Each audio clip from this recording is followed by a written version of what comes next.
Menschen sind die auf der Erde kein Frieden drohen. So Menschen, die wirklich zu den Todigen gezählt, ja sogar die Todig sie besser. Für Gott weht es liederig, nicht nutze Seelen.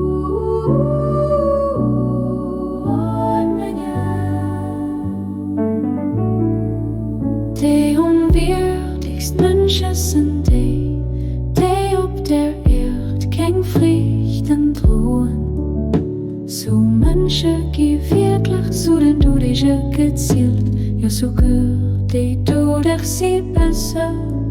Für Gott weht es liederig, nicht nutze Seelen.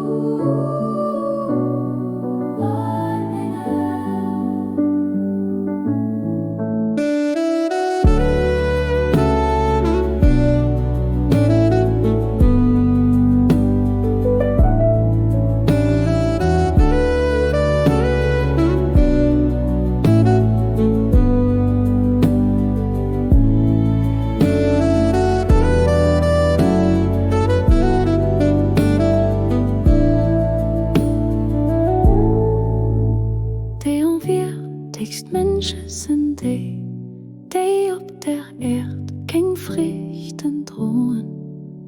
So Menschen, die wirklich zu den Todigen gezählt, ja sogar die Todig sie besser. Für Gott weht es liederig, nicht nutze Seelen.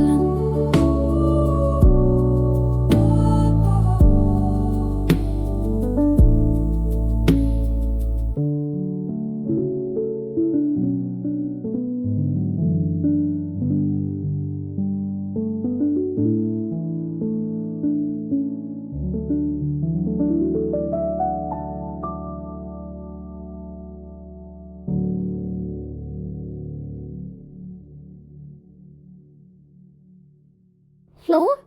Hallo, mich